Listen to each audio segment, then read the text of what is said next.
Magical golden egg. एक शहर में एक म्यूजियम था। उसमें सिक्योरिटी गार्ड की तरह जसप्रीत कहकर एक आदमी काम करता था। एक दिन उसे लाइब्रेरी में कुछ किताबों के बीच में एक पेपर दिखाई दिया।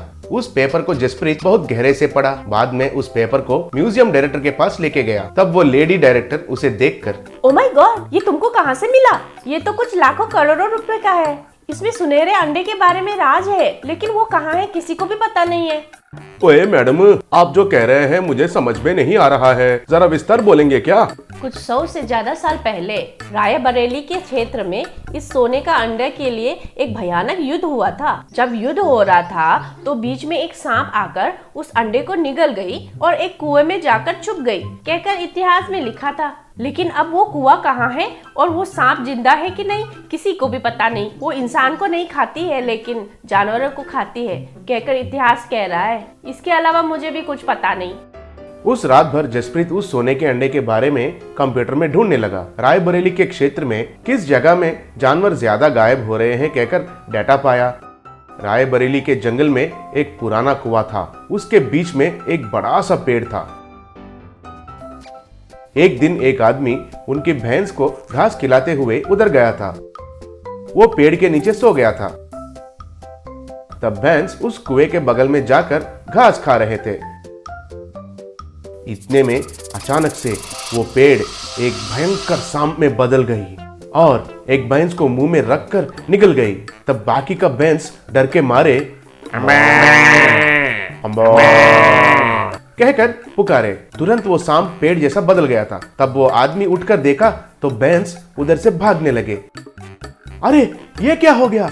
मेरे भैंस अचानक से क्यों भाग रहे हैं और एक भैंस तो नहीं दिख रहा है, कहकर इधर उधर ढूंढने लगा। बाद में जसप्रीत उस गांव के लिए ढूंढते हुए उधर आया था। तब वो आदमी गांव वालों से ये बात कह रहा था। तब जसप्रीत सुनने लगा, हमारे भैंस, गाय और बकरी अक्सर गायब हो रहे हैं। इसका वजह क्या है कुछ समझ में नहीं आ रहा है। भाग जैसे जंगली जानवर आकर मार रहे हैं सोचे तो वो भी नहीं हो रहा है। इस क्षेत्र में जंगली जानवर ही नहीं है। जानवर का मांस का स्वाद खाने वाला भाग इंसान को क्यों नहीं मारेगा, बोलिए?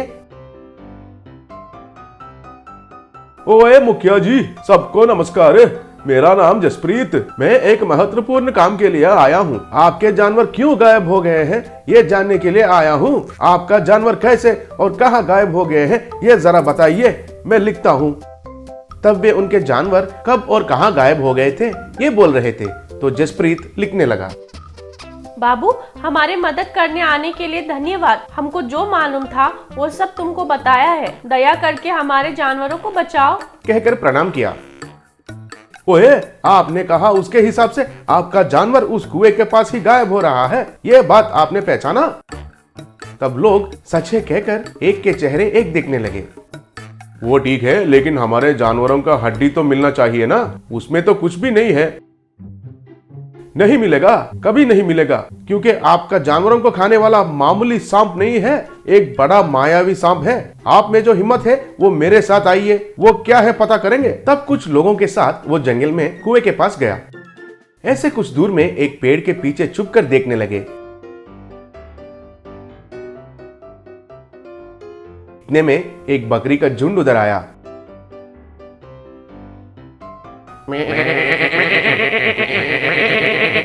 बस उस कुएं में जो पेड़ था वो सांप जैसे बदल गया और एक बकरी को निगल गई।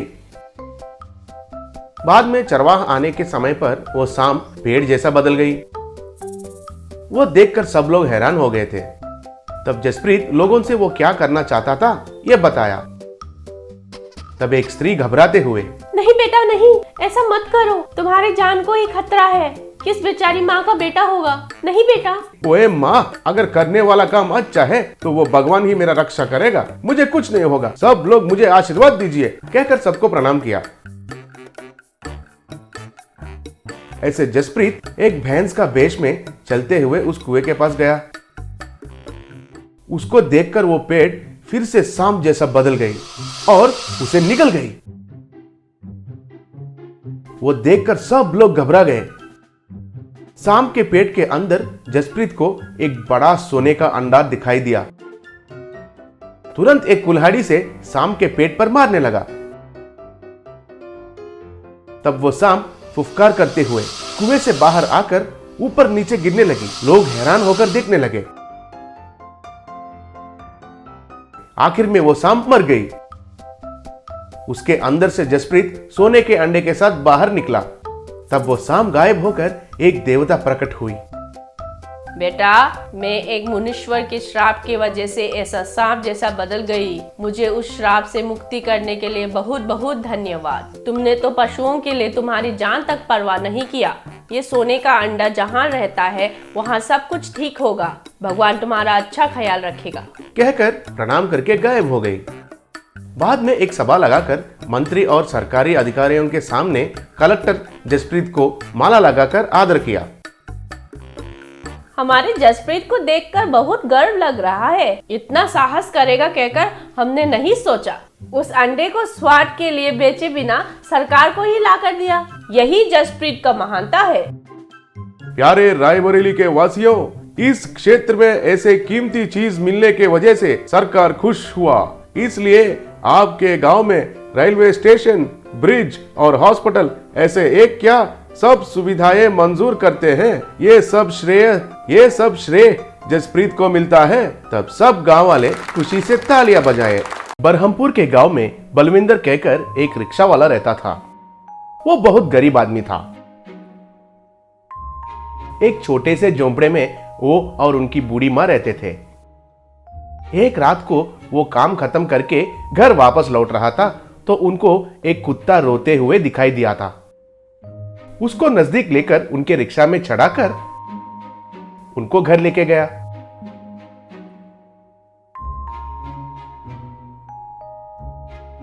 घर में उनकी माँ, बलविंदर बेटा, हमको ही घर चलाने में बहुत मुश्किल हो रहा है। अब ऊपर से ये कुत्ता क्यों लाए हो बीच में? माँ, जब मैं घर लौट के आ रहा था तो बेचारी ये मुझे देखकर दया से रोने लगी, इसलिए मैंने उसे लेकर आया। हम खाने के बाद जो भी रह जाएगा वो इसे खिलाएंगे माँ। एक कोने में पड़ा रहेगा। ठीक है बेटा, तुम काम पर जाने के बाद मुझे भी बहुत अकेलापन महसूस होता है। ये कुत्ता मेरे साथी जैसा बनकर रहेगी, रहने दो। तब बलविंदर उस कुत्ते को अच्छे से नहलाया और उसे खाना खिलाया। उस कुत्ते को स्वीटी कहकर नाम रखा। तब वो कुत्ता बहुत खुश होकर सो गई। ऐसे कुछ दिन बीत गए और वो स्वीटी बड़ा हो गया। एक दिन बलविंदर वापस आया तो स्वीटी उनका इंतजार करने लगी। बलविंदर खिलाने के बाद ही उसको खाने का आदत जैसा हो गई है। एक दिन बलविंदर घर आने के बाद स्वीटी दिखाई नहीं दिया।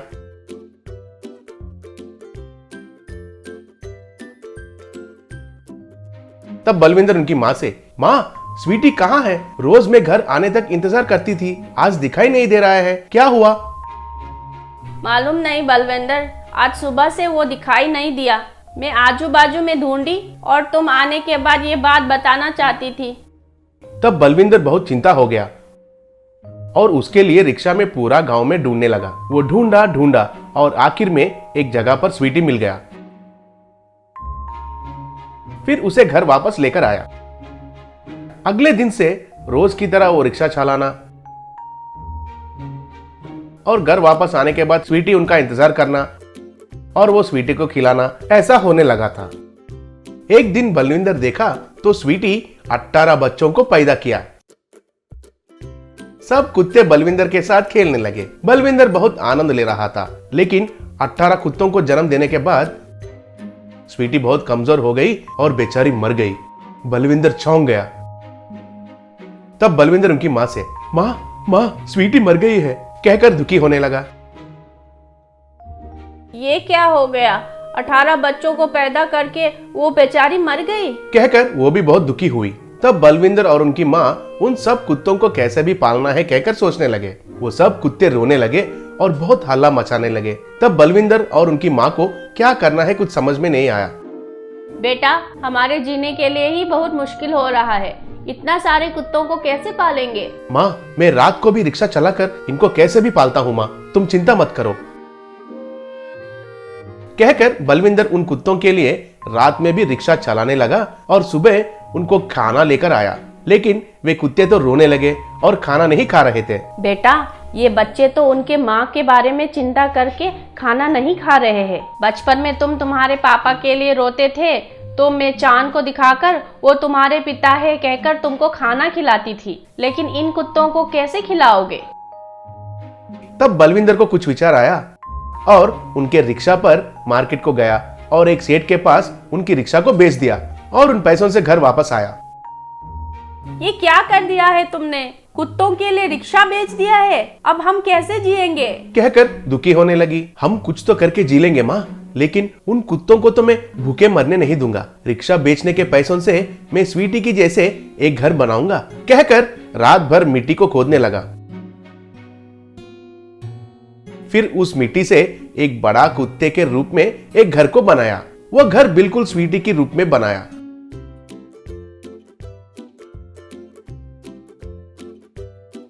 तब वो सारे कुत्ते उस डॉग हाउस को देखकर रोना बंद कर दिए थे और उस घर के अंदर जाकर खेलना शुरू किए और खाना भी खा लिए। बलविंदर और उनकी मां उन्हें देखकर बहुत खुश हुए। ऐसे वे कुत्ते धीरे धीरे बड़े हुए। एक दिन एनिमल हस्बेंड्री डिपार्टमेंट वाले बलविंदर के घर आए और ऑफिसर बलविंदर से, बलविंदर जी, आप दिन रात मेहनत करके इन कुत्तों को पाल रहे हैं। आप बहुत दिलदार आदमी हैं। वास्तव में हमारे काम आप कर रहे हो। आप सच में महान हो। इन 18 कुत्तों में कुछ कुत्तों को हम लेके जाएंगे और आपका बोझ भी कम करेंगे। मुझे कितना भी हो मेहनत करके उन कुत्तों को खुद पालता हूं, आपको नहीं देता हूं। मुझे माफ कीजिए। आपको इतना मेहनत करना हमसे नहीं देखा जा रहा है और आपने तो आपका रिक्शा को भी इनके लिए बेच डाले थे। इनको पालने के लिए आपका मेहनत को देख के हमको बहुत दुख लग रहा है, इसलिए आपको एक बहुमान देना चाहते हैं। मुझे तोहफा देना चाहते हैं? क्या है वो? ये लीजिए, इनको पालने के लिए और आपका रिक्शा बेचने के लिए हमारे तरफ से ये बहुमान है, कहकर उधर एक ऑटो को दिखाया। तब बलविंदर और उनकी मां बहुत खुश हो गए। मेरे मेहनत को और मेरे मानवता को पहचानने के लिए आपको बहुत धन्यवाद। इस ऑटो के साथ साथ हम आपको कुछ पैसे भी देते हैं। ये लेकर आपके घर बनाइए और आनंद से रहिए, कहकर उनको पैसे दिया। बहुत बहुत धन्यवाद बेटा। ठीक है माँ जी, आप खुशी से रहिए, कहकर उधर से चला गया। अच्छे लोगों को हमेशा अच्छा ही होता है बेटा।